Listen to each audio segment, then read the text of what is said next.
Okay. जय भीम मित्रांनो, स्वागत आहे तुमचं Babasaheb Ambedkar writings and speeches या पेजवरती.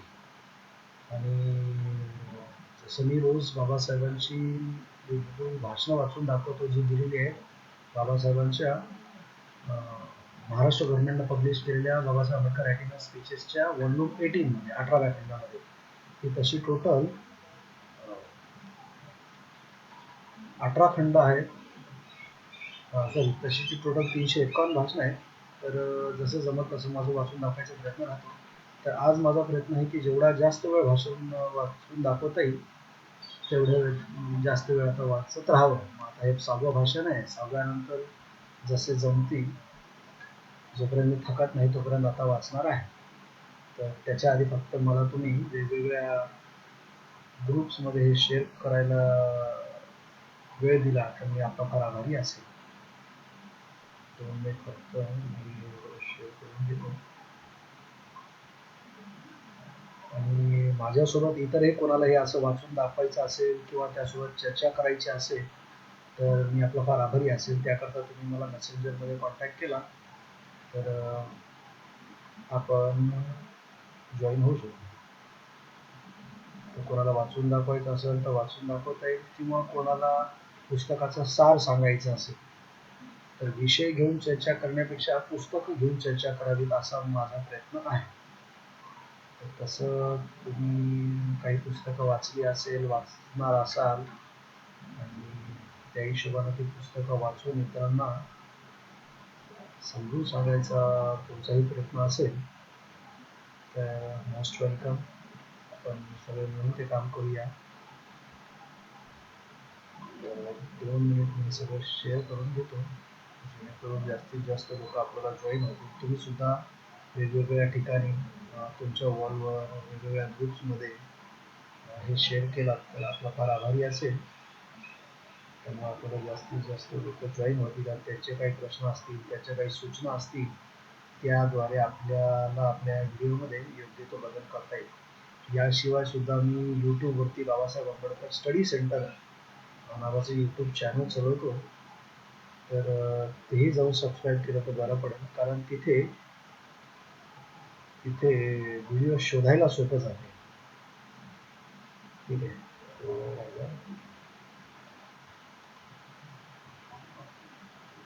त्याची लिंक जमत असेल तर मी लिंक खाली देतोच.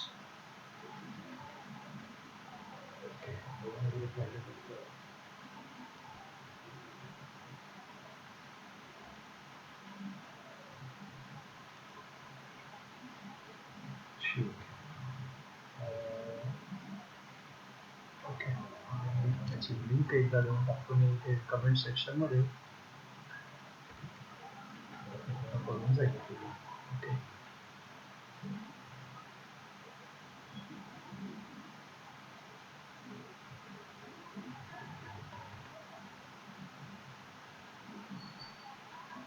आणि परत ते म्हणेल की कसं आहे, एखाद्या गोष्टीचा अभ्यास करायचा असेल तर इकडं तिकडं न भटकता कंटिन्युअस अभ्यास करत राहायला पाहिजे. नाहीतर हे सोशल मीडिया, फेसबुक, यूट्यूब हे म्हणजे डिस्ट्रॅक्शन्स आहेत फार जास्त. आपल्याला एका गोष्टीवर ते कॉन्स्टंट राहू देत नाही. उगाच उगाच आपल्याला भास करून देतात की मी ह्याचा अभ्यास करतोय, त्याचा अभ्यास करतोय, तर ते योग्य पद्धतीचा अभ्यास होत नाही किंवा भरकटतो विषय. ओके. तर ठीक आहे, सुरू करूया मग. भाषण सापडे. मी माझ्या आंधळ्या जनतेची काठी आहे.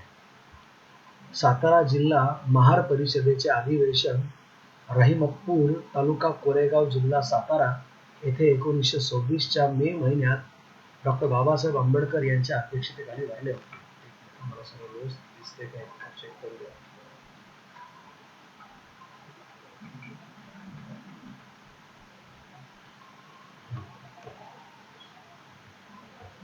डॉक्टर आंबेडकर मुंबईहून रहिमतपूरला आले व महारवाड्यातील तक्त्यात मुक्काम ठोकून राहिले.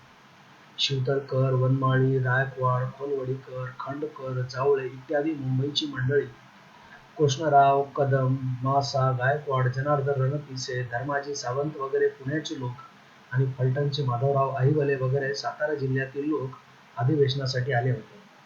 अधिवेशनाला दुपारी 3 वाजता सुरुवात झाली. त्यावेळी सातारा जिल्ह्यातील प्रमुख व्यक्ती Dhanjibhai Cooper, educational administrative officer Sitaram Ramji Tawde, मामलेदार दुरुस्तकर रामचंद्र ग सोमन, वकील वगैरे अधिवेशनास हजर राहिले होते. बहिष्कृत वर्गातील योग्य इस्मास जे.पी. करावे असा एक ठराव होता. या ठरावाला सोमनांनी विरोध केला. देशात स्वातंत्र्य मिळवण्याची चळवळ चालली आहे आणि बहिष्कृत वर्ग सरकारने पदव्या व किताब आम्हाला द्यावेत अशी विनंती करून देशाच्या गुलामगिरीला पाठिंबा देत आहे, हे ठीक नव्हे, असा त्यांच्या विरोधी भाषणाचा सारांश होता. सोमनाचे भाषण संपताच साहेब ताडकन उठले. त्यांचा चेहरा रागाने लालबुंद झाला होता. ते आपल्या अध्यक्षीय भाषणात म्हणाले, हिंदू समाजातील पांढरपेशे लोक आणि विशेषतः ब्राह्मण लोक यांनी आपल्या देश बांधवांना धर्माच्या नावाने आपल्या पायाखाली चेपून ठेवले व हेच लोक हिंदू, मुसलमान आणि इंग्रज राज्यकर्त्यांचे पाय चाटून आयुष्य आरामी जीवन जगत आहे. याच लोकांनी स्वार्थ अंधपणे आपल्या धर्म बांधवांना व देश बांधवांना परक्याच्या व स्वतःच्या गुलामगिरी डांबून ठेवले व ही गुलामगिरी त्यांनीच 500 वर्ष टिकून ठेवली आणि आता हेच लोक राजकीय गुलामगिरी विरुद्ध बखवा करीत आहेत. हेच लोक काँग्रेसच्या झेंड्याखाली जमा होऊन राजकीय स्वातंत्र्य मिळवण्यासाठी देहदंड सोसण्यास तयार आहेत. हेच लोक अस्पृश्यांना सामाजिक व धार्मिक समता देण्यास तयार नाहीत. या लोकांनी संपूर्ण देशाचा व जनतेचा सर्वतोपरीने सत्यानाश केला आहे. या माझ्या विधानाची कोणाला ऐतिहासिक माहिती हवी असेल तर ती मी देण्यास तयार आहे. माझे हे म्हणणे खोटे आहे असे येथे कोणाला सांगायचे असेल तर त्याने ते सांगावे. ते मी खोडून काढण्यास तयार आहे. अस्पृश्यांच्या हातात सत्ता व संपत्ती जसजशी अधिक येत जाईल तशी तशी त्यांची प्रगती होत जाईल. जेपी होणे किंवा आमदार होणे ही प्रगती घडवून आणण्याची साधने होत व ती आम्ही हाती घेतलीच पाहिजे. ती तुम्ही घेऊ नका असे सोमनांसारखे जे लोक म्हणतात ते आमच्या लोकांचा बुद्धिभेद करून त्यांना आहे त्याच गुलामी परिस्थितीत ठेवण्याचा डाव खेळत आहेत.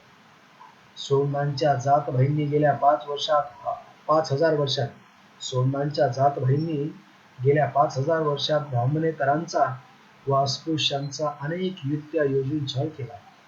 तुम्हाला धार्मिक हक्क नाहीत, ब्राह्मणांपेक्षा तुम्ही नीच आहात असे ज्यांच्या जात बहिणी पुराण आदी धर्मशास्त्रात लिहून त्याची अंमलबजावणी राज्यकर्त्यांकडून करविली. आता ते म्हणतात देशाभिमान हा फक्त ब्राह्मणांचाच सद्गुण आहे, म्हणून ब्राह्मण लोक देशासाठी तुरुंगवास, देहदंड व सुळावरची शिक्षा सोसत आले आहे. ब्राह्मणेतर व अस्पृश्य शिक्षा सहन करण्यास पुढे येऊ लागले तर हेच ब्राह्मण लोक म्हणतील तुम्हाला राजकारण समजत नाही. सरकारी नोकऱ्यातील बहुतेक सर्व मोक्याची ठिकाणे ब्राह्मणांच्या हातात आहेत. ती ठिकाणे ब्राह्मणेतर व अस्पृश्य हस्तगत करण्याची तयारी करू लागले की हे ब्राह्मण म्हणतील की या जागा भूषवण्यास तुम्ही लायक किंवा एफिशियंट नाही. सांगण्याचा हेतू असा की धर्म, राजकारण इत्यादी गोष्टीतही आम्हीच काय ते श्रेष्ठ व बाकीचे सर्व कनिष्ठ असे समजून आतापर्यंत ब्राह्मण वागत आलेले आहेत. त्यामुळे त्यांच्यात मानसिक माजुरीपणा आणि बौद्धिक व्यभिचारीपणा आलेला आहे. ब्राह्मणेतर समाज व अस्पृश्य समाज हे आतापर्यंत ब्राह्मणांच्या या मानसिक माजुरीपणाला व बौद्धिक व्यभिचाराला भिवून त्यांचे गुलाम म्हणून गुपचूपपणे वागत आलेले आहेत. परंतु या दोन्ही समाजांना आपली चूक कळून आलेली आहे आणि हे दोन्ही समाज एकत्र होऊन जर आत्मप्रगतीची चळवळ चालवतील तर ते या पांढरपेशा समाजाच्या गुलामगिरीतून लवकरच मुक्त होतील. परंतु हे घडणे फारच दुरापास्त आहे, कारण मराठी वगैरे लोक सत्यशोधक विचारांच्या किती वल्गना मारीत असले तरी ते अद्याप मनाने व बुद्धीने ब्राह्मणी विचारसरणीचे बंदे गुलामच आहेत. आमचा अस्पृश्य समाज मराठे वगैरे लोकांच्या तोंडाकडे पाहत बसलेला आहे. या समाजाला माझे नेहमी हेच सांगणे आहे की तुम्ही कोणाची गुलामगिरी मानू नका. मी मनाने व बुद्धीने ब्राह्मणांच्या गुलामगिरीतून मुक्त झालो आहे. मी त्या जातीचे बारसे जेवून बसलेलो आहे. ही जात सर्वत्र आपले वर्चस्व राहावे म्हणून जनतेची नेहमी दिशाभूल करीत असते. तिच्या बौद्धिक लबाड्या चव्हाट्यावर मांडून अस्पृश्यांना या लोकांपासून दूर ठेवणे हे मी माझे कर्तव्य समजतो, कारण मी माझ्या आंधळ्या जनतेच्या हातातील काठी आहे. या काठीच्या आधारे माझी जनता प्रगतीची वाट चालू लागली तर ती सोमनांसारख्या भोंदू व भेदक लोकांनी तयार केलेल्या खड्ड्यात पडणार नाही. ओके, हे झालं 6वं भाषण. आता 7वं भाषण. एक मिनिट.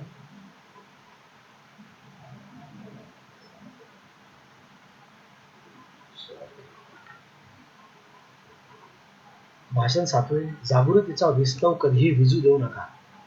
कुलाबा जिल्ह्यातील बहिष्कृत परिषदेची बैठक मुक्काम महाड येथील सी.प्रा.ना मंडळाच्या नाटकगृहात मार्च 1927 ला शनिवार तारीख 19 व रविवार तारीख 20 रोजी भरली होती. परिषदेत एकंदरीत 3000 वर अस्पृश्य लोकांचा जमाव जमला होता. परिषदेस पुष्कळ प्रतिष्ठित मंडळी होती.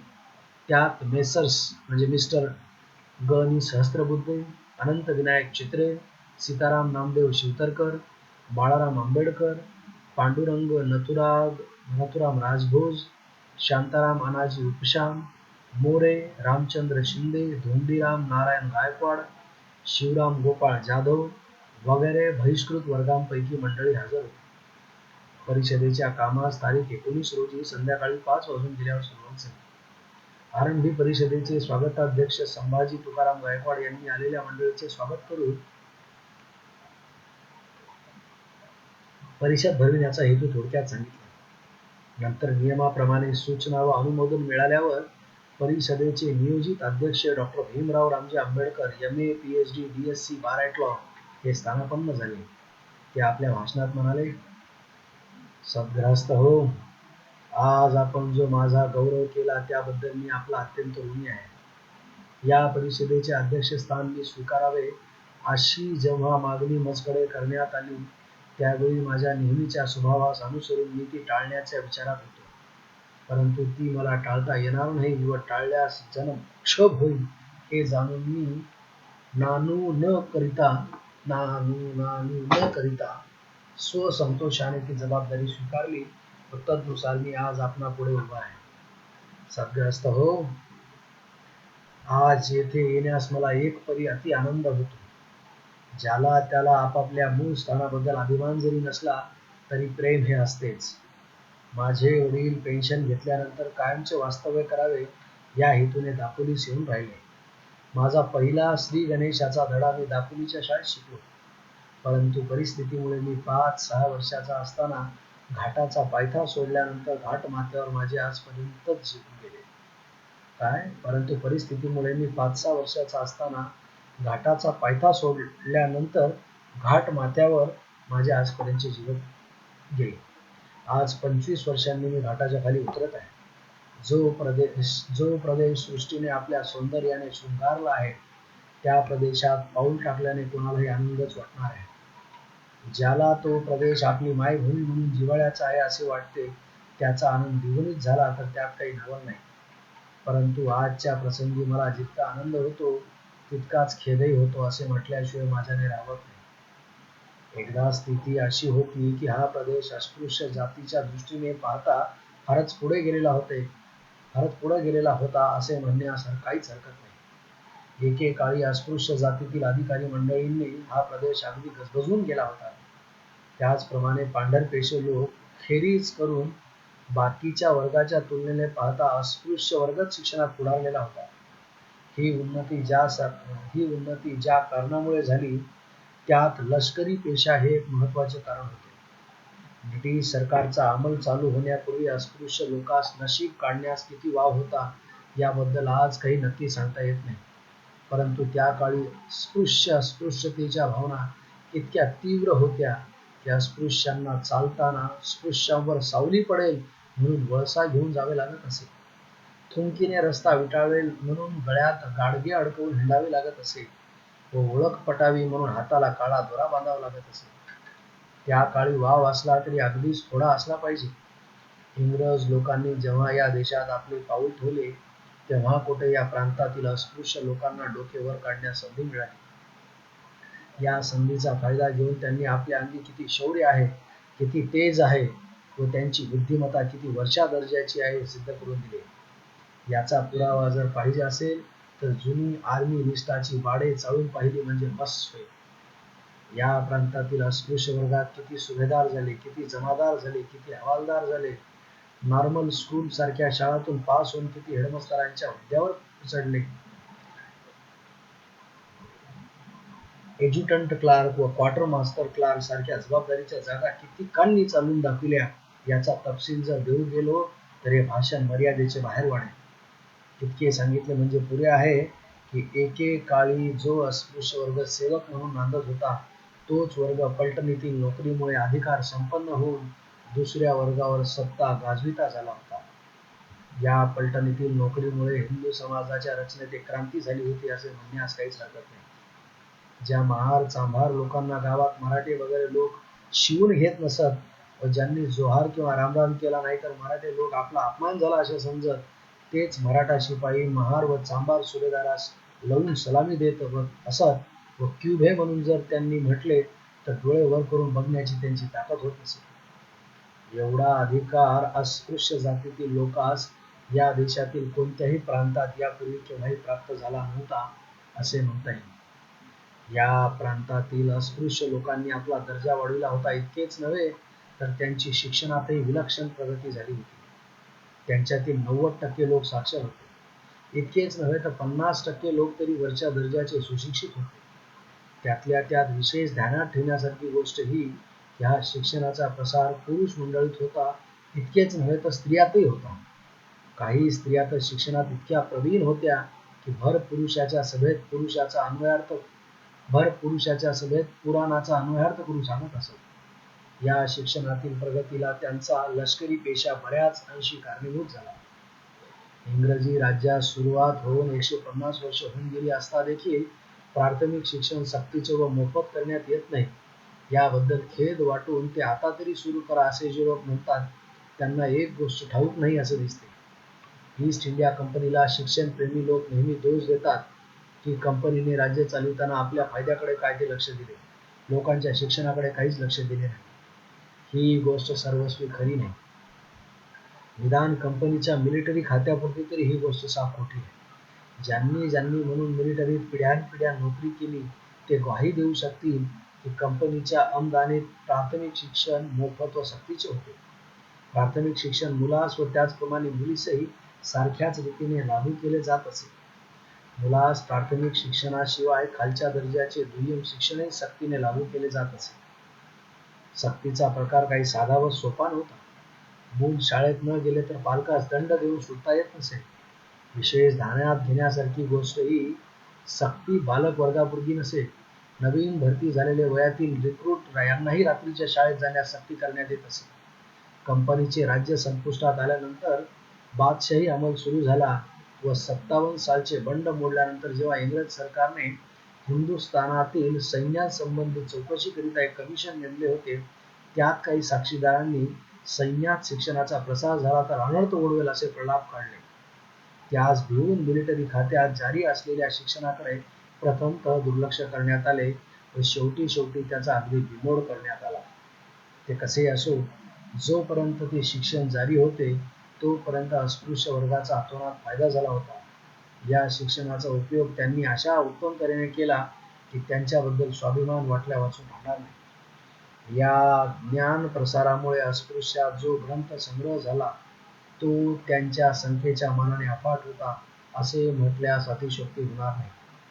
श्रीधर स्वामींच्या ग्रंथाच्या हस्तलिखित प्रती तर गाड्याने सापडतील, परंतु मुकुंदराज, ज्ञानेश्वर व मुक्तेश्वर इत्यादी महाराष्ट्रातील सुनाट व महान कवींच्या ग्रंथाच्या हस्तलिखित प्रती मी अनेक अस्पृश्यांच्या संग्रही पाहिल्या आहेत.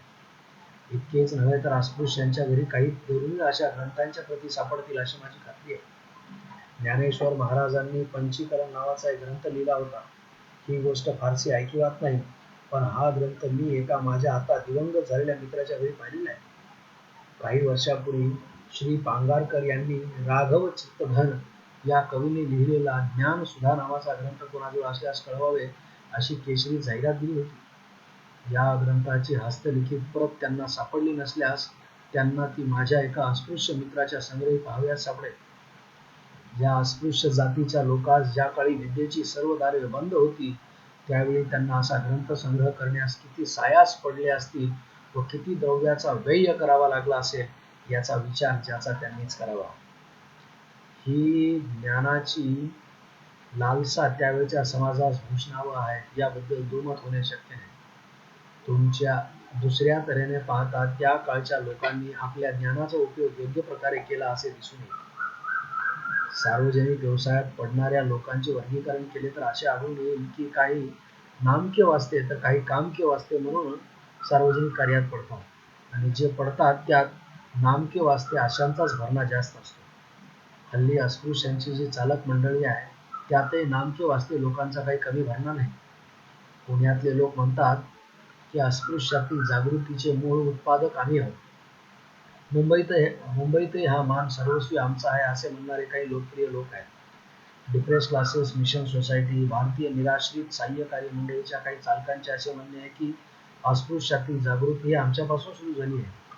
जे लोक अशा तऱ्हेने ओढून मान मागतात त्यांना अस्पृश्य उन्नतीच्या चळवळीचा खरा इतिहास अवगत नाही असेच म्हटले पाहिजे. मुंबई इलाख्यातील अस्पृश्य समाजात सार्वजनिक काम करण्याकरता ज्या संस्था कालांतराने स्थापन झाल्या त्यात अनार्य दोष परिहारक मंडळ ही पहिली संस्था आहे असे संशोधनांती दिसून येते. 1893 साली जेव्हा अस्पृश्य लोकांना लष्करात भरती होण्याची बंदी झाली त्यावेळी याच संस्थेने वा महादेव गोविंद रानडे यांच्या साह्याने सरकारकडे एक मोठा अर्ज केला होता. यावरून या संस्थेची सल्लामसलत मोठमोठ्या लोकांशी होत असे हे उघड आहे. 1897 साली काँग्रेसला उद्देशून याच संस्थेने एक प्रश्नमालिका तयार केली होती. ती तर सामाजिक सुधारणा केल्याशिवाय तुम्हाला राजकीय सुधारणा मागण्याचा काय अधिकार आहे असा पक्ष मांडला होता. यावरून संस्थेत किती जोम होता हे दिसून येते. 1898 साली सर हर्बर्ट रिजले साहेबांनी जेव्हा हिंदी लोकांच्या रीतिरिवाजाची संकलित माहिती गोळा करण्याचे काम सुरू केले होते त्यावेळी सदर साहेबांनी आपल्या प्रश्नांची यादी या संस्थेकडे पाठवली होती. यावरून संस्थेत सरकारकडून विचारपूस करणे इतक्या महत्वाची ही संस्था होती हे स्पष्ट होते. हे सर्व मी पुराव्यानिशी सांगू शकतो कारण या संस्थेचे सर्व कागदपत्र हल्ली माझ्या ताब्यात आहे. परंतु ही सभा रत्नागिरी जिल्ह्यात दापोली येथे स्थापन झाली त्यावरून उघड आहे की अस्पृश्य उन्नतीची चळवळ प्रथम सुरू केल्याचा मान जर कोणास द्यावयाचा झाला तर तो या संस्थेस आणि या प्रांतास देणे प्राप्त आहे. या संस्थेच्या चालकांनी संस्थेच्या मार्फत फक्त अडचणी दूर करण्याचे काम केले असे नाही, लेखनाद्वारे जागृती करण्याचे कामही त्यांनी पुष्कळच केले. सत्यशोधक समाजाचे अर्धयू ज्योतिबा फुले यांचे खरे साथीदार व उत्साही शिष्यांपैकी बरेचसे या संस्थेच्या चालकांपैकी होते. एकाच्या नावाचा उल्लेख केल्याशिवाय माझ्याने राहत नाही. ते गृहस्थ म्हणजे कैलासवासी गोपाळ बुवा वलंकर हे होते. त्यांनी आपल्या लेखनाद्वारे जी जागृती केली ती अनुपम आहे.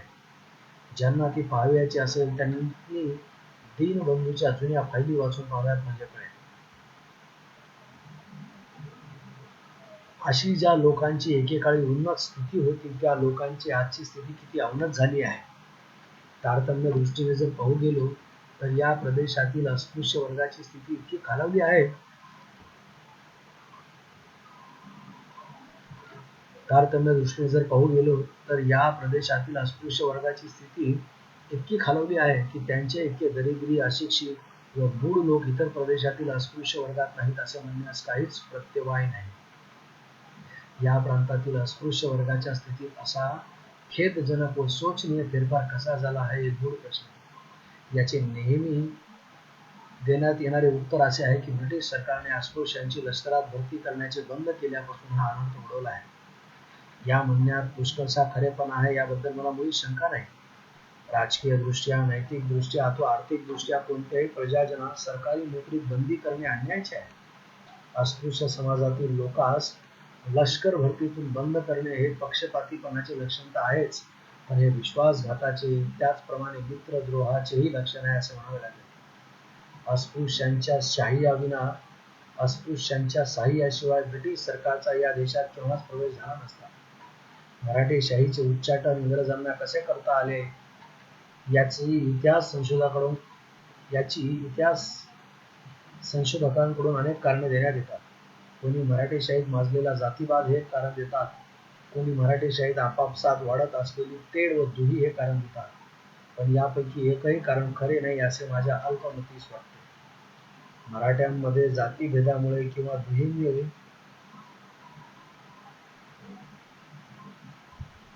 मराठ्यांमध्ये जातीभेदामुळे व दुहीमुळे दौर्बल्य वाढले होते, तर इंग्रज लोक काय सामर्थ्यवान होते?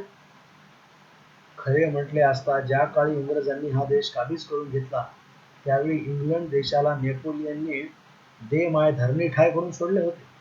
इतके की हिंदुस्थानात राज्य करीत असलेल्या त्यांच्या ईस्ट इंडिया कंपनीस त्यांना द्रव्यबलाची व सैन्यबलाची मदत करणे अशक्य होते.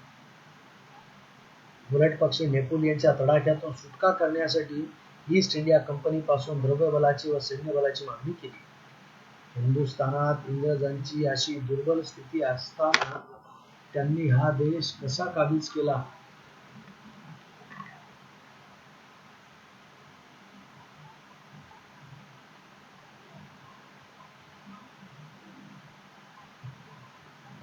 हिंदुस्थानात इंग्रजांची अशी दुर्बल स्थिती असताना त्यांनी हा देश कसा काबीज केला याचा उलगडा मराठ्यात तेढ होती किंवा धुई होती या म्हणण्याने होत नाही.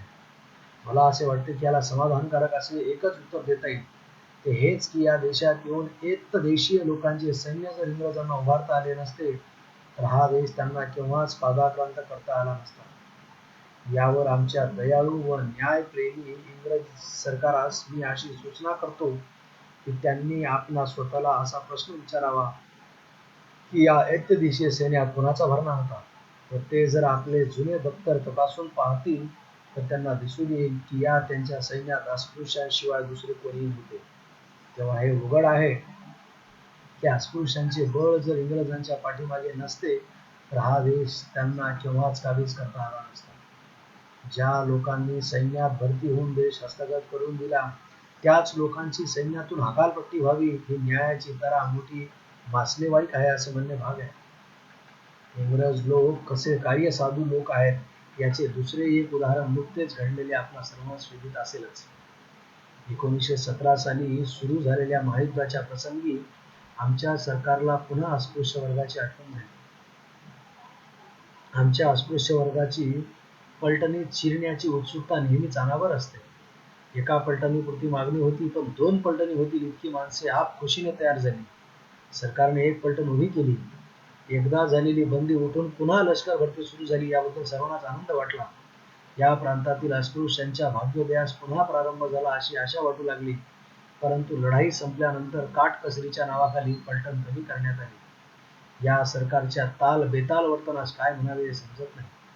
सद्ग्रस्त हो, माझे असे मत आहे की आम्ही सरकारला नेहमी अनुकूल असतो, म्हणूनच सरकार आमची नेहमी उपेक्षा करते.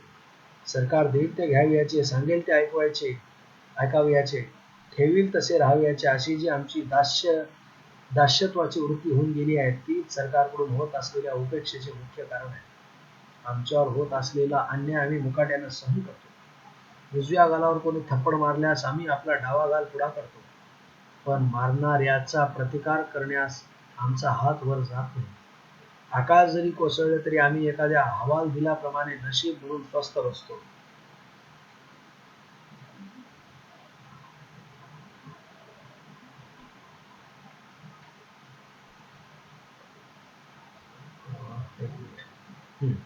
आकाश जरी कोसळले तरी आम्ही एखाद्या हवालदिलाप्रमाणे नशीब म्हणून स्वस्थ बसतो. त्या आत्मघाती वृत्तीचा आम्ही जितक्या लवकर त्याग करू तितके आपल्या फायद्याचे आहे. म्हणून मी आपणास असे सांगतो की लष्कर भरतीची बंदी दूर करण्याचा आम्ही शक्य तेवढा प्रयत्न केलाच पाहिजे. परंतु मी आपणापुढे जो प्रश्न मांडणार आहे तो असा की लष्कर भरती झाली तर सर्व कार्यभाग आटोपला काय? आपणातील बऱ्याच लोकांचा असा समज आहे की लष्कराची भरती एकदा मोकळी झाली म्हणजे सर्व काही झाले, बाकी काही करावयास नको. मला असे वाटते की ही चूक आहे. एक तर असे की सर्वच लोकांचा पलटणीत शिरकाव होणे शक्य नाही. तेव्हा पलटणीत राहण्यास कोणत्याच वर्गातले लोक तयार नव्हते, तेव्हा आपल्या लोकांना मुबलक वाव होता. पण आता तशी स्थिती नाही. इतरांबरोबर आपणास जे मिळावयाचे तेवढेच मिळेल. जास्तीची आशा करणे निरर्थक आहे. यास्तव पलटणीशिवाय आपल्या उन्नतीसाठी कोणती इतर व्यवस्था करता येईल याबद्दल आपण विचार करावयास पाहिजे. अस्पृश्य समाजात धंदेवाईक जातीत समाविष्ट असलेले लोक फार थोडे आहेत. चांभार लोकच काय ते धंदेवाईक आहेत, पण त्यांनी हा धंदा आता जवळजवळ सोडल्यासारखा आहे. म्हणून बिनधंदेवाईकांचाच भरणा जास्त आहे. अमुक एक धंदा म्हणून अमुक एका जातीची कृती असा जेथे प्रघात आहे, तेथे अमुक एक धंदा तुम्हास करता येण्यासारखा आहे, तो करा असे सांगणे म्हणजे वायफळ उपदेश आहे. त्यांना जर धंद्यात पडावयाचे असेल तो धंदा अशा प्रकारचा असला पाहिजे. काय त्यांना जर धंद्यात पडावयाचे असेल तर तो धंदा अशा प्रकारचा असला पाहिजे की जो कोणत्याही जातीतल्या माणसास करण्यास मोकळीक आहे. अशा प्रकारचे धंदे मला दोनच दिसतात, एक पांढरपेशा व दुसरा शेत. 2 मिनिटं.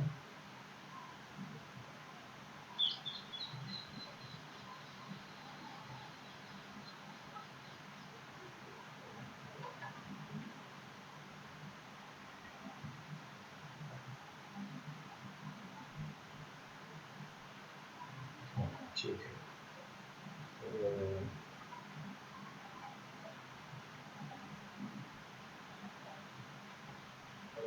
माझा व्हिडिओ बंद पडला, तो चालू करू.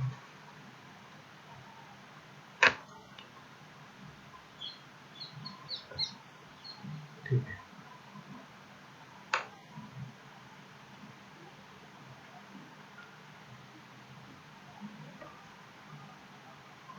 ओके. काय बोला.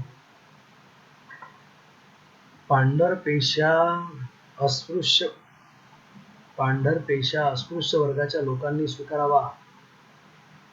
पांढरपेशा हा व्यवसाय अस्पृश्य वर्गाच्या लोकांनी स्वीकारावा हा उपदेश कित्येक वरच्या वर्गातील लोकांना रुचत नाही मला माहित आहे. त्यांना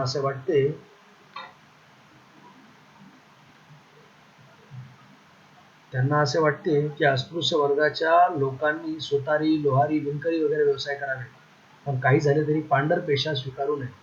हा त्यांचा उपदेश आपल्या हिताचा नाही हे मी आपणास निक्षून सांगतो. अस्पृश्य वर्गाची सुधारणा होण्यास 2 गोष्टींची अत्यंत आवश्यकता आहे असे माझे मत आहे. एक, त्यांच्या मनावर जो जुन्या खोचट व अनिष्ट विचारांचा जंग बसला आहे तो साफ घासून निघाला पाहिजे. आचार, विचार आणि उच्चार यांची शुद्धी जोपर्यंत झाली नाही तोपर्यंत अस्पृश्य समाजात जागृतीचे अथवा प्रगतीचे बी कधीही रुजणार नाही. हल्लीच्या स्थितीत त्यांच्या खडकाळ मनावर कसलेही नवे रूप उगवणार नाही. त्यांची मने अशा रीतीने सुसंस्कृत होण्यास त्यांनी पांढरपेशाचा अवलंब केलाही पाहिजे. अस्पृश्यांनी पांढरपेशाचा अवलंब करावा असे मी का म्हणतो यास दुसरेही एक कारण आहे. सरकार ही एक मोठी जबरदस्त महत्वाची संस्था आहे. सरकार ज्याप्रमाणे मनात आणील त्याप्रमाणे सर्व काही घडून येईल, पण आपण हे विसरता कामा नये की सरकार कोणत्या गोष्टी घडवून आणील हे सरकारी नोकरांवर सर्वस्वी अवलंबून राहील. कारण सरकारचे मन म्हणजे सरकारच्या नोकरांचे मन. यावरूनच एक गोष्ट सिद्ध आहे ती ही की जर सरकारकडून आपल्याला आपल्या हिताचे असे काही करून घ्यावयाचे असेल तर सरकारी नोकरीत आपला प्रवेश आपण करून घेतलाच पाहिजे. नाहीतर आपली जशी आज हेळसांड होत आहे तशी ती नेहमीच होणार आहे. ती न व्हावी हा जर आपला हेतू असेल तर अस्पृश्य वर्गाच्या लोकांनी सरकारी नोकरीत आपला जास्त प्रमाणात शिरकाव होईल अशी व्यवस्था करावयास पाहिजे. याशिवाय त्यांना ऊर्जित अवस्था केव्हाच यावी याची नाही. आणि सरकारी नोकरीत शिरकाव होण्यास पांढरपेशा पत्करल्याखेरीज चालावयाचे नाही. ह्या गोष्टीचे महत्त्व मुसलमान व मराठी या जातींनी ओळखले आहे आणि या बाबतीत त्यांची मोठी धडपड चालली आहे. आपणही वेळी जागे होऊन आपला शिरकाव करून घेतला पाहिजे. ब्राह्मण लोक या चळवळीची निंदा करतात आणि सरकारी नोकरीत काही नाही म्हणून सांगत फिरतात, परंतु या त्यांच्या म्हणण्यात सत्यही नाही व प्रामाणिकपणाही नाही. सत्य नाही याचे कारण असे की सरकारी नोकरीचा अधिकार या प्रांतातील ब्राह्मणांच्या हाती जर नसता तर इतर प्रांतातील ब्राह्मणाप्रमाणे ते पानके किंवा स्वयंपाकी झाले असते.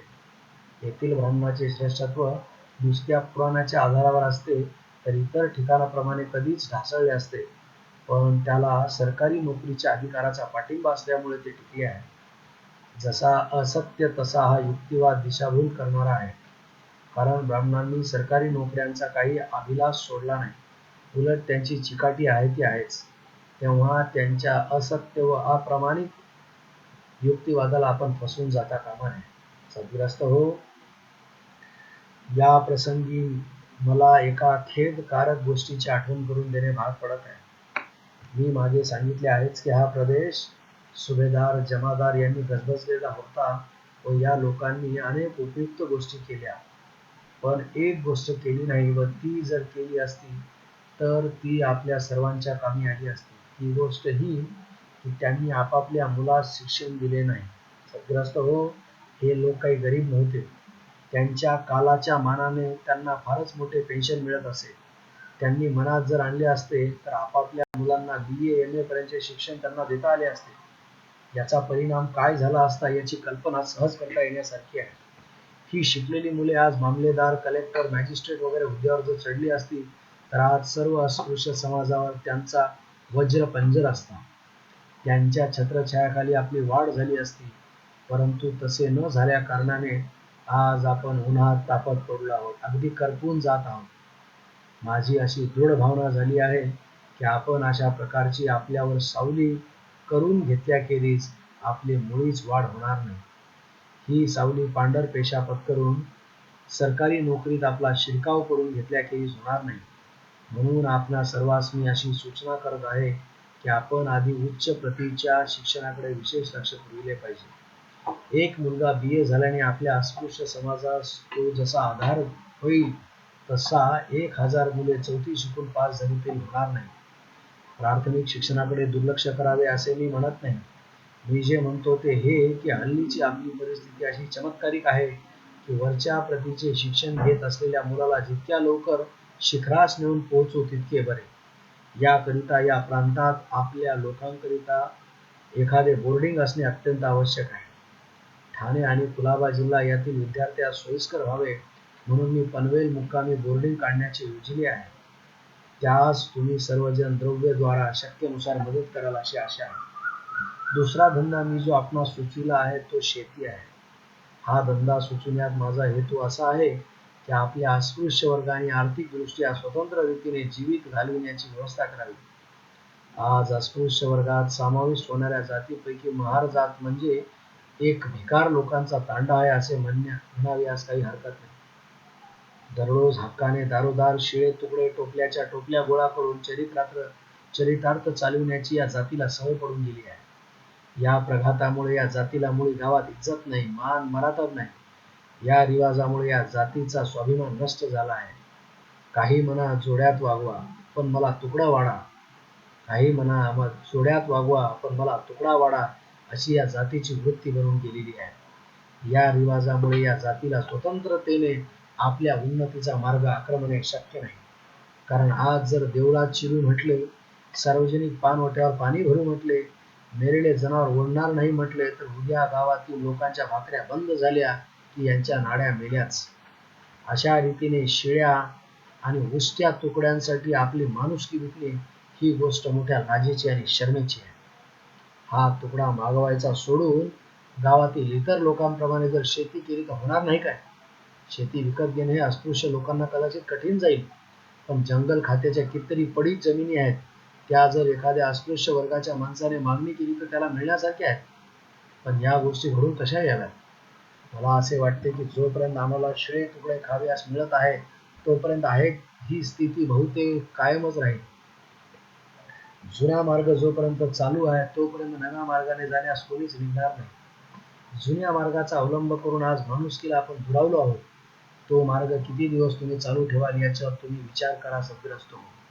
दरेक सुधारणेच्या बाबतीत वडिलांची रीत हा या प्रांतातील लोकांचा महामंत्र असतो व सर्व प्रकारच्या नव्या योजनेच्या वेळी मग ती बरी असो किंवा वाईट असो त्याचा जप चालवायचाच.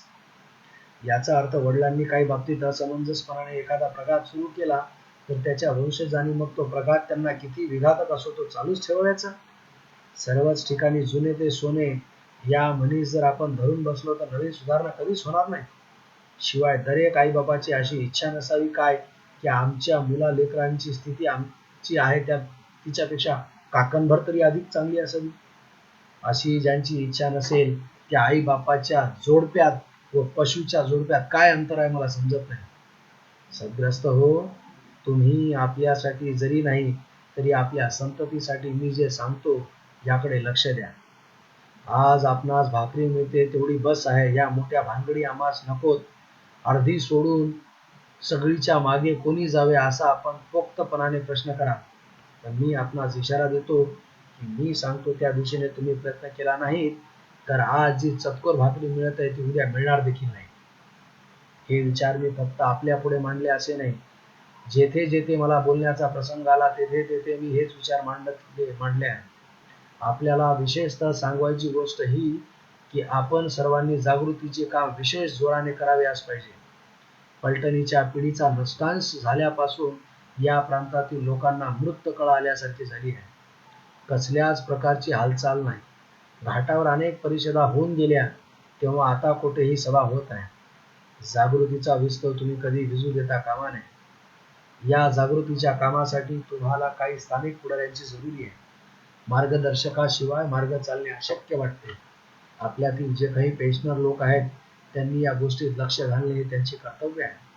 ते या स्वजन्मधाराच्या महत् कार्यात पुढाकार घेतील अशी आशा ठेवून मी आपले भाषण पुरे करतो. दुसऱ्या दिवशी परिषदेच्या कामास पुन्हा सकाळी 9 वाजून गेल्यावर सुरुवात झाली व खालील ठराव पास झाले. गट पहिला. ठराव पहिला. बहिष्कृत वर्गाने चालविलेल्या आत्मोद्धाराच्या चळवळीमुळे वरिष्ठ वर्ग व बहिष्कृत वर्ग यांच्यामध्ये परस्परात तेढ उत्पन्न होऊ नये अशी वरिष्ठ वर्गातील हिंदूंची इच्छा असल्यास ही परिषद त्यांना पुढील सूचना करीत आहे.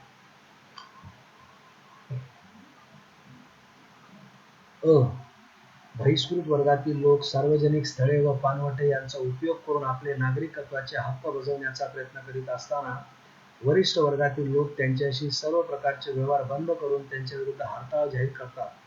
तसे न करता अशा वेळी वरिष्ठ वर्गातील लोकांनी बहिष्कृत लोकांना सक्रिय सहाय्य करावे. वरिष्ठ वर्गातील लोकांनी बहिष्कृतास घरगुती नोकर म्हणून नोकरीस ठेवावे. जातीभेद मोडण्याचा उपाय म्हणून मिश्र विवाह पद्धतीचा प्रकार सुरू करावा.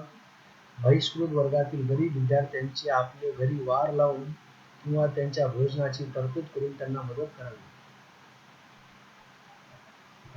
ही मेलेली जनावरे ओढून टाकण्याच्या बाबतीत बहिष्कृत लोकांवर अवलंबून न राहता आपली आपणच व्यवस्था करावी. गट दुसरा. ठराव पहिला. मागील कायदे कौन्सिलामध्ये श्री सी.के. बोले यांनी सार्वजनिक विहिरी व तलावासंबंधाने ठराव आणला आहे.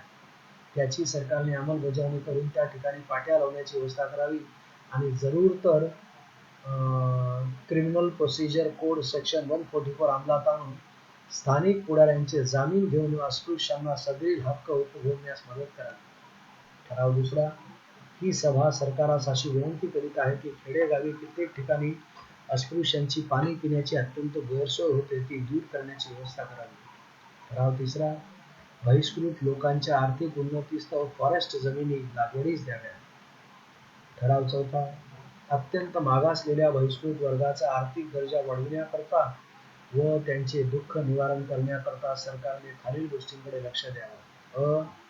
अस्पृश्य वर्गातील अनक्वालिफाईड इसमास जेथे शक्य असेल तेथे सरकारी नोकऱ्या द्याव्या. अस्पृश्य लोकांची लष्करात भरती करावी. आरमारी खात्यात अस्पृश्य उमेदवार द्यावेत. सेकंड इयर ट्रेंड मास्तरास शाळा खात्यात सुपरवायझरच्या जागा देण्यात याव्यात. अस्पृश्यातील साक्षर लोकांस मुलकी पोलीस दलाच्या जागा देण्यात याव्यात. आणि असेल अस्पृश्य लोकांची शक्य तितकी जास्त पोलीस खात्यात भरती करावी. ठराव पाचवा.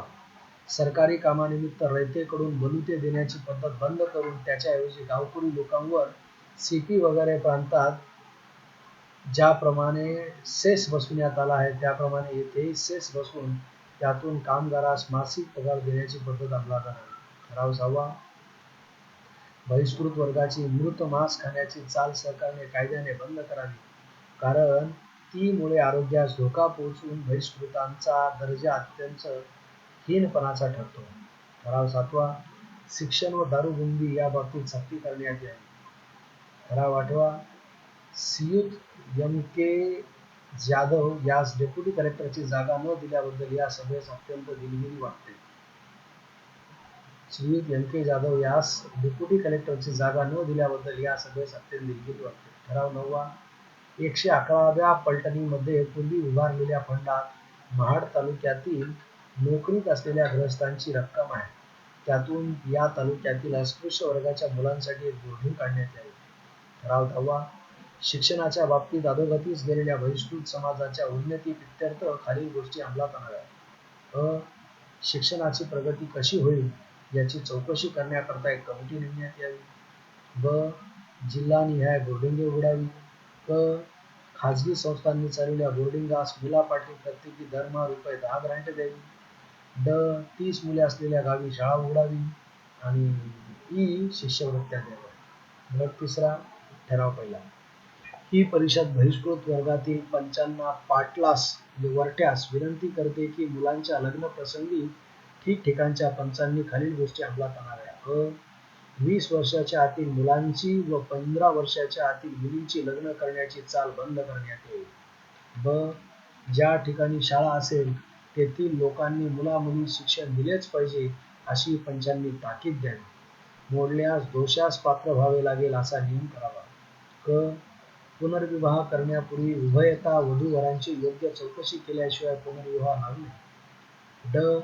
पुनर्विवाहामध्ये ₹7 इलोग द्यावा आणि लुगडे चोळी पाटल्याच्या जोड नथ व पंचांचे जेवण याशिवाय पंचांचा कर नसावा. ठराव दुसरा. अस्पृश्य लोकांनी महारकी वगैरे सारखे हलके धंदे करण्याचे सोडून शेती वगैरे सारखे स्वतंत्र धंदे करण्याची पद्धत जोराने अंमलात आणावी. ब. शेती जरूर असलेल्या सहकारी पतपेढ्या काढण्यात याव्या. क. दुष्काळ अतिवृष्टीस तोंड देण्यासाठी व त्याचप्रमाणे सावकाराचे मगर मिठीतून सुटण्यासाठी सहकारी गल्ले स्थापन करावेत अशी या सभेची बहिष्कृत वर्गास आग्रहाची विनंती. गट चौथा. ठराव पहिला. स्वामी श्रद्धानंदींच्या अमानुष खुनाबद्दल या सभेस अत्यंत दुःख होत आहे व त्यांनी आखून दिल्याप्रमाणे हिंदू जातीने अस्पृश्यतेचे समूळ उच्चाटन करावे. नंतर अध्यक्षाने समारोप केल्यावर रा. शिवराम गोपाळ जाधव यांनी आलेल्या मंडळींचे व अध्यक्षांचे आभार मानले. त्यास दुजोरा देण्यास रा. अनंत विनायक चित्रे हे उभे राहिले. त्यांनी आभाराच्या ठरावास अनुमोदन दिल्यानंतर परिषदेस उद्देश होऊन असे सुचविले की आज जी एवढी मोठी महत्वाची परिषद भरली आहे तिने काहीतरी महत्वाचे कार्य केल्याखेरीज आपले अधिवेशन संपू नये असे मला वाटते. या महाड शहरात अस्पृश्य लोकांची पाणी पिण्याची अत्यंत गैरसोय आहे.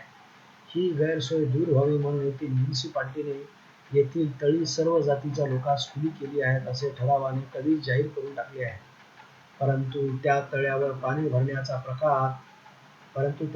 पाणी भरण्याचा प्रघात अस्पृश्य लोकांकडून अजूनही सुरू करण्यात आला नाही.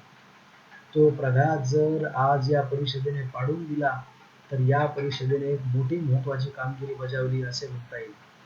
तरी आपण सर्वांनी अध्यक्षांसह महाड येथील चौदार तळ्यात प्रवेश करून पाणी पिऊ. त्यानंतर परिषदेतील सर्व लोक अध्यक्षांच्या मागोमाग सभा मंडपातून बाहेर पडून त्या सर्वांची एक मोठी मिरवणूक काढण्यात आली. ही मिरवणूक महाड शहरातील पेठेतून अत्यंत शांतपणे तळ्यावर गेली. आंबेडकर आता तळ्याच्या काठावर उभे होते. जगातील पंडितांमधील एक विख्यात पंडितवर्य, उदात्त ध्येयाने प्रेरित झालेले एक थोर हिंदू पुढारी, दलितांचे स्वातंत्र्यपूर्व डॉ. आंबेडकर हे कृती क्षेत्रात उतरले. स्वातंत्र्याचे हक्क भीक मागून मिळत नसतात, ते स्वसामर्थ्याने संपादवायचे असतात. देणगी म्हणून ते लाभत नसतात. हे त्रिकाला बाधित महानुभावाचे प्रत्यक्ष पाठ डॉ. बाबासाहेब आंबेडकर दलितांना देत होते. आत्मोद्धार हा दुसऱ्यांच्या कृपेने होत नसतो, तो ज्याचा त्याने करावयाचा असतो. डॉ. बाबासाहेब आंबेडकर स्वतः पृथ्वीर बनून अनुयांना श्री गणेशाचा पाठ देत होते. त्यांना सुसंघटित प्रतिकारक्षम बनवित होते. कृतिशूरपणा हा इतिहास घडविणाऱ्या थोर पुरुषांचा ध्येय स्वभाव असतो. ध्येयाविषयी अढळ श्रद्धा बाळगून डॉ. बाबासाहेब आंबेडकर दलितात निष्ठा निर्माण करीत होते. ज्या ध्येयाचा ते उद्घोष करीत राहिले होते ते ध्येय आता झगड्याच्या अग्निदिव्यातून तावून सुलाखून निघत होते. डॉ. आंबेडकर आता स्वतः तळ्याच्या काठावर उभे राहिले. ज्या पाणवठ्यावर पशु पक्षी आपली ताण भागवीत, त्यातले पाणी पिऊन आपली ताण भागविण्यास ज्याला आपल्या पुण्यभूमीतली मायभूमीत मज्जा होता, ज्याला सार्वजनिक स्थळे आणि देवळे यांची द्वारे बंद होती, असा तो महापुरुष हिंदू धर्म मार्तंडांचा आणि हिंदू धर्म मतांचा ढोंगीपणा भारताच्या वेशीवर टांगीत होता. सर्वाभूती परमेश्वर आहे असा धर्मप्रणित उद्घोष उच्चरवाने करणाऱ्या आणि कुत्र्या मांजरांना जवळ करीत असताही स्वधर्मीयांना पशुहून नीच मानणाऱ्या त्या घोर पातक्यांचे अघोर पातक तो क्रांती पुरुष जगाला उघड करून दाखवित होता.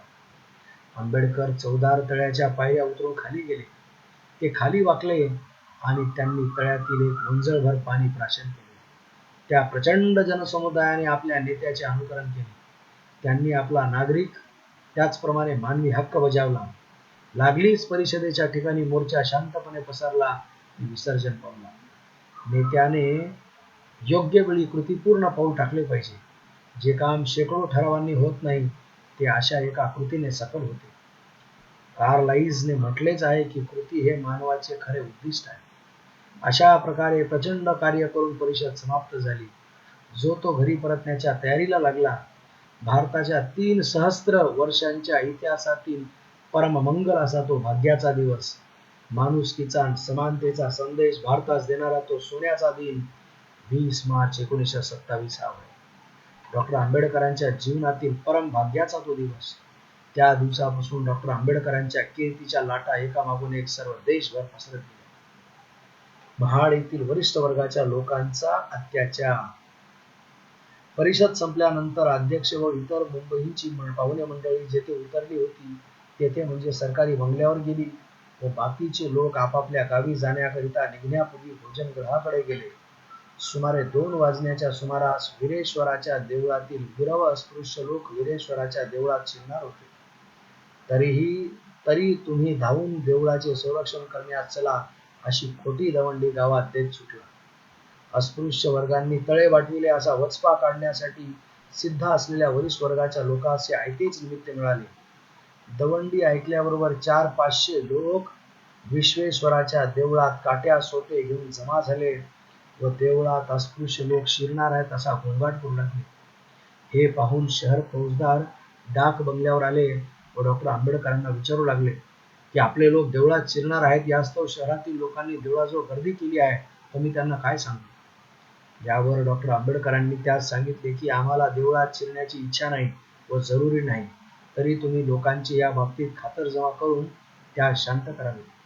फौजदार निघून गेल्यानंतर आपल्या लोकांना ताकीद देण्यासाठी आपल्यातील काही लोकांस भोजनगृहाकडे पाठविले. त्याप्रमाणे परिषदेस आलेले अस्पृश्य लोक आपापले जेवण आटपून आपापल्या गावी जाण्यास सिद्ध झाले. बरेच अस्पृश्य लोक आपापल्या गावी गेल्यानंतर देवळाजवळ जमलेल्या गावगुंडांनी पेठेतून घरोघरी जात असलेल्या अस्पृश्य लोकांवर हल्ला केला व बऱ्याच लोकांस जखमा झाल्या. इतका अतिप्रसंग होईतोपर्यंत महाडचे मामलेदार यांनी गर्दी कमी करण्याचा काहीच उपाय अंमलात आणल्याचे दिसले नाही. शेवटी 4:15च्या दरम्यान मामलेदार साहेब पोलीस इन्स्पेक्टरसह डाक बंगल्यावर आले व डॉक्टर आंबेडकरांना म्हणू लागले की आपण शांतता राखण्यास आमच्या बरोबर चला. तुमच्या लोकांस तुम्ही समजावा व आमच्या लोकांस मी समजावतो. खरे म्हटले असता त्यावेळी अस्पृश्य लोकांस समजावण्याचे काही कारणच नव्हते, कारण जमलेल्या अस्पृश्य लोकांच्या अफाट जनसमूहाने शांतता कधीच मोडली नव्हती. शिवाय बरेचसे अस्पृश्य लोक शहराबाहेर निघूनही गेले होते. तरी पण मामलेदार साहेबांच्या सांगण्याप्रमाणे डॉक्टर आंबेडकर व त्यांच्याबरोबर बंगल्यावर उतरलेली इतर मंडळी शहराकडे जाण्यास निघाली. वाटेत विश्वेश्वराच्या देवळाजवळ वरिष्ठ वर्गाच्या जमलेल्या लोकांनी त्यास अडविले व त्यांच्यातर्फे डिंगनकर व तुळजाराम शेठचा भाऊ चुनीलाल हे देवळाच्या बाबतीत खुलासा करा वगैरे प्रश्न विचारू लागले. त्यास डॉक्टर आंबेडकरांनी फौजदारास जे उत्तर दिले तशाच प्रकारचे उत्तर दिले. परंतु लोक शांत होतील अशी वर्तणूक ठेवण्याऐवजी लोकांची मने प्रक्षुब्ध होतील अशा रीतीचा वाद करण्यास त्यांनी सुरुवात केली. म्युनिसिपालिटीचा ठराव तो काही लोकांचा ठराव नाही, तुम्ही तळ्यावर गेलात ते आम्हाला अगोदर सूचना देऊन का गेला नाहीत वगैरे वगैरे प्रश्नाचा मारा करू लागले. तोंडास तोंड देण्यात अर्थ नाही हे जाणून डॉक्टर आंबेडकरांनी व त्यांच्या बरोबरच्या मंडळींनी पुढे जाण्यास सुरुवात केली. वाटेत अस्पृश्य लोक देवळात शिरले रे शिरले अशी ओरड करीत काही लोक धावपळ करू लागले. मॅजिस्ट्रेट साहेब यांनी हे प्रत्यक्ष पाहिले असताना त्यांना कैद करण्याचा काहीच प्रयत्न केला नाही, उलट हशावरी ती गोष्ट घालून दिली. शेवटी ज्या अस्पृश्य लोकांची समजूत घालण्याकरता डॉक्टर आंबेडकरांना नेण्यात आले होते त्यापैकी एकही अस्पृश्य तेथे नव्हता हे पाहून डॉक्टर आंबेडकर व त्यांच्या बरोबरची मंडळी बंगल्यावर परत आली. तेथे अदमासे 100 अस्पृश्य लोक जमून बसले होते. त्यात काही जखमी झालेले लोक होते. हा प्रकार दृष्टीस पडेतोपर्यंत दंगलीचा शेवट रक्तपातात झाला याची कोणास कल्पनाही नव्हती. ही कल्पना झाल्यानंतर अस्पृश्यातील पुढारी लोकांस एका गोष्टीचा मोठा अचंबा वाटला. तो हा की दंग्याच्या दिवशी मॅजिस्ट्रेट शहरात हजर असताना दंग्यास वेळीच आळा का घालता आला नाही. परंतु तो विचार करण्याचा प्रसंग नव्हता. सर्व गोष्टी बाजूस ठेवून आधी जखमी झालेल्या लोकांस हॉस्पिटलमध्ये नेण्याची व्यवस्था केली व तेथून त्यांना घेऊन पोलीस चौकीवर त्यांच्या फिर्यादी गुजारण्यात आल्या. पुरावा गोळा करण्याचे काम अत्यंत बिकट असे होते. वरिष्ठ वर्गाचे लोक एक कटाने वागत असल्यामुळे खरे सांगण्यास कोणी पुढे येईना. अस्पृश्य वर्गातील लोक भीतीने गांगरून गेल्यामुळे नावे सांगण्यास धजेना. अशा परिस्थितीत मुंबईहून गेलेल्या पुढारी लोकांनी 2 दिवस राहून शक्य तेवढा पुरावा गोळा करण्याची व्यवस्था केली. स्थानिक पोलिसांचा उत्साह आरोपी लोकांस कायद्याने ठरविलेले प्रायश्चित भोगाव्यास लावण्याच्या कामी अगदी कमी दिसला. हे पाहून नामदार गव्हर्नर साहेब व जिल्ह्याचे कलेक्टर यांच्याकडे झालेल्या हकीकतीचा संदेश तारेने पाठविण्यात आला व पोलिसांस या बाबतीत योग्य ताकीद देण्यात यावी असे सुचविण्यात आले होते. या मारामारीच्या आधीचा वणवा महाड शहराच्या बाहेरही पसरला होता असे दिसून आले. शहरातील मारामारी थंडावल्यानंतर वरिष्ठ वर्गातील काही दुष्ट लोकांनी आजूबाजूच्या काही खेड्यातील मराठी लोकांस निरोप पाठविला की तुमच्या गावावरून महार लोक जेव्हा परततील तेव्हा त्यास ठोक द्या. त्याचप्रमाणे या दुष्ट लोकांनी लांब लांबच्या खेडेगावापर्यंत महाडचे तळे अस्पृश्यांनी बाटविले, तुमच्या विहिरी तरी सांभाळा, अशा प्रकारचे चिथविणारे लेखी संदेश पाठविले. याचा परिणाम असा झाला की ही आग सर्वत्र पसरली व दरेक गावात अस्पृश्य लोक इतर समाजाच्या दृष्टीने अल्पसंख्याक असल्याने सर्वच ठिकाणी त्यांना मार खावा लागला. काही ठिकाणी तर त्यांना जबर दुखापती झाल्या.